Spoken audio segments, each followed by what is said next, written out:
qui est une entreprise qui est spécialisée dans l'intégration de solutions dans le domaine des TIC, avec pour dire tout ce qui est logiciel libre. Nous sommes basés à Abidjan, en Côte d'Ivoire, et nous sommes là ce matin pour vous parler de Moniba, pour l'éthique au service de la déclaration des naissances en zone rurale. D'abord, vous me direz Moniba, c'est quoi? Moniba vient de l'ethnie Baoulé.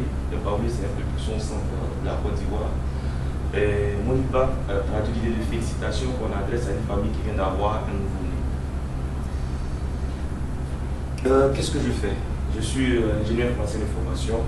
Je suis spécialisé dans tout ce qui est éthique et développement en milieu rural. Pour le projet Moniba, je travaille avec M. Férono Youzan, qui s'occupe de tout ce qui est recherche et développement, et Mian Landry, qui est administrateur système et base de données. Le contact, c'est le 48 900 455 sur Abidjan. Le siège de ma start-up, c'est la 7e tranche, pour ceux qui connaissent Abidjan. Et voici le site web de la start-up et le site web du projet Moniba. Le caractère innovant de Moniba. Vous savez, chez nous en Côte d'Ivoire, nous avons connu 10 ans de crise qui étaient essentiellement liés à une question identitaire. Qui a ivoirien, qui ne l'est pas, qui est né en Côte d'Ivoire, qui a les papiers. Selon une étude de l'UNICEF, 2 tiers des naissances ne sont pas déclarées en Afrique subsaharienne. Cela est sur le chiffre encore plus élevé quand on entre dans le milieu rural. Les raisons sont diverses. Il y a l'état des routes, il y a, comment on appelle ça, les parents souvent ne savent même pas qu'il faut déclarer un enfant. On a un délai de 3 mois en Côte d'Ivoire, par exemple, pour déclarer des enfants. Il y a les files d'attente, et nous avons connu 10 ans de crise, donc tout ce qu'il y a comme mairie, sous-préfecture ont été détruites souvent du fait de la guerre. Donc, moi, l'idée de faire ce projet m'est venue d'une mission en milieu rural dans le cadre de mes activités. J'ai trouvé 3 jeunes qui n'allaient pas à l'école. Je demande à vos parents pourquoi ils ne vont pas à l'école. On me dit qu'ils n'ont pas été déclarés. Et quand on ne déclare pas vos enfants à la naissance et hors délai, ça devient encore plus compliqué. Il faudra aller voir un juge, venir avec des témoins pour obtenir un jugement supplétif. Et bon, pour un parent qui n'a pas les moyens d'abord, et chez nous aussi, quand on attend justice, on a cette résistance-là. Donc, qu'est-ce qu'on fait? On dit, bon, on va s'appuyer sur les TIC. La Côte d'Ivoire, c'est autour de 95% des autres de couverture au niveau du GSM.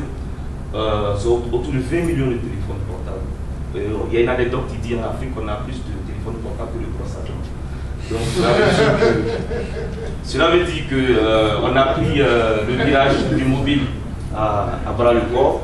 Donc, l'idée pour ma start-up, c'est de proposer des solutions basées sur les TIC pour pouvoir répondre aux problèmes concrets de nos populations. Donc, nous avons développé une application. Tout à l'heure, monsieur a parlé de SMS pour une base de données.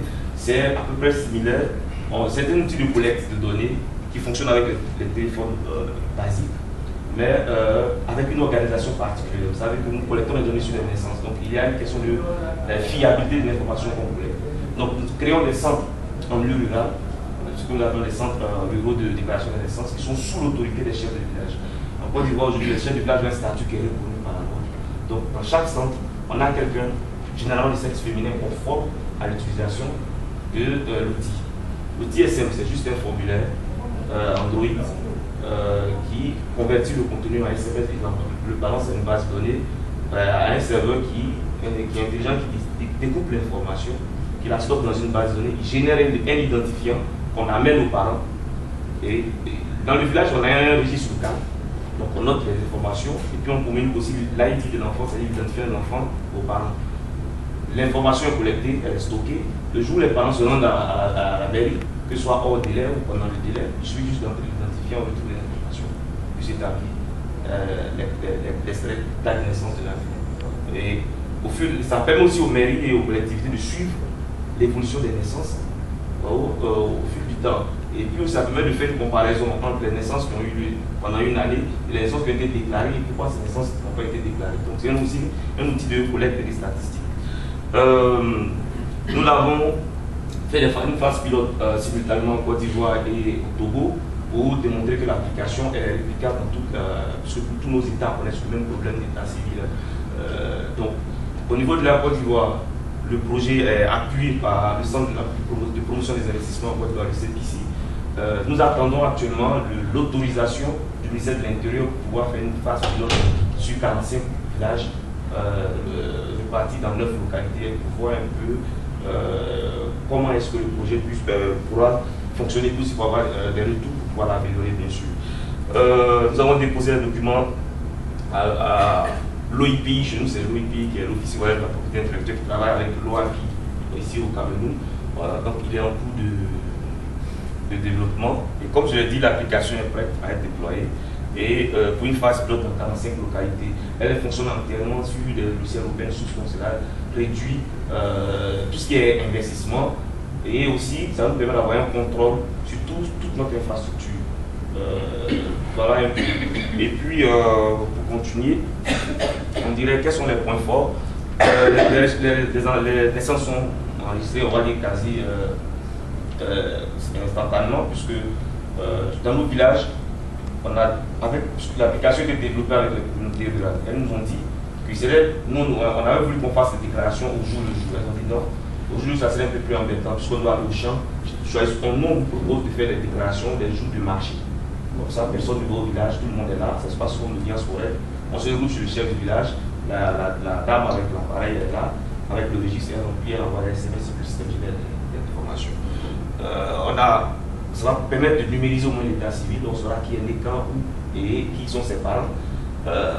On aura moins d'enfants sans papier. Vous savez que quand on n'a pas de certificat de naissance, c'est la pièce d'abord l'école devient inaccessible, la carte nationale d'identité, c'est impossible. Et puis aussi, on pourra avoir des statistiques sur les naissances. Le coût de l'investissement, c'est les points faibles du projet, c'est le coût de l'investissement. Parce qu'il faut ouvrir un territoire comme la Côte d'Ivoire, il faut d'abord, on a près de 8000 villages en Côte d'Ivoire, ça fait 8000 téléphones qu'il faut acheter. C'est vrai que l'application est optimisée pour des tablettes d'entrée de gamme. Et comme je le dis, le projet est peu rentable. C'est les communautés rurales qui sont en faible revenu. Donc, généralement, nous avons tablé sur 100 francs par déclaration de naissance pour permettre à tout le monde de pouvoir, à tous nos parents de pouvoir déclarer les naissances. Vous voyez que la marge est un peu, la marge en termes de bénéfices est un peu faible. Et comme je le dis, généralement, c'est un projet qui est à 60% social. La concurrence en place, il y a un projet similaire qui est en cours de développement par Orange Côte d'Ivoire, mais ils utilisent un widget qui fait du push, c'est-à-dire qu'ils font les déclarations, après ils viennent à la base pour faire des mises à jour. Bon, nous, on le fait directement à partir du SMS. Ils ont regardé notre solution, on a voulu voir si on pourrait mettre ensemble nos idées pour pouvoir lancer le projet. Donc voilà un peu Moniba, c'est quoi et quel est le besoin. Comme je l'ai dit, 2 tiers des naissances sont non déclarées à l'état civil. Donc, avec Moniba, on espère atteindre au moins 80% de naissances seulement déclarées à l'état civil. Et puis, le coût, on a vraiment étudié, on dit bon, 100 francs CFA, c'est quand même accessible à tous les parents qui sont au village pour juste déclarer l'enfant, puis plus tard, avoir les moyens pour aller faire son essai de date de naissance. Le volume, on prévoit autour de 300 000 enfants par an, ce qui nous donne un chiffre d'affaires de 30 millions. C'est pas un projet, voilà. Modèle économique, comme on l'a dit, c'est des SMS surtaxés. Le coût du SMS normal en Côte d'Ivoire, c'est autour de 40 francs. Nous, on le fait à 100 francs. L'idée derrière de pouvoir récupérer un peu d'argent. Et la marge est partagée entre les 3 acteurs qui sont l'opérateur qui nous fournit son service, parce qu'il fait du billing derrière aussi pour pouvoir surtaxer les SMS. Et puis celle qui déclare les naissances, c'est-à-dire la dame qui est au village, elle a une marge dans. Et nous qui avons une marge qui est juste pour pouvoir maintenir les équipements, puisqu'on utilise un serveur en VPS, on achète des cartes SIM, toutes ces choses-là. Donc voilà un peu le modèle économique envisagé. Aujourd'hui, nous sommes à la recherche de partenaires pour fournir les terminaux. J'ai eu la chance de faire un voyage en Chine pour déjà demander à avoir des terminaux d'entrée de gamme. Parce que 8000 villages, et ça c'est pour la Côte d'Ivoire, si on va au Togo, au Mali, au Sénégal, au Cameroun, ici, je suis sûr qu'on a les mêmes problèmes d'état civil. On cherche un partenaire financier pour couvrir le financement, bien sûr. Et puis, comme le projet il est à caractère social, on a besoin des ONG, des partenaires qui interviennent dans tout ce qui est bien-être de l'enfant, comme l'UNICEF, le PNUD. Et puis, la prochaine étape, c'est le lancement de la phase pilote sur 3 mois, dans 45 localités, comme je l'ai dit. Voilà un peu ce que j'avais à dire sur mon innovation. Je vous remercie.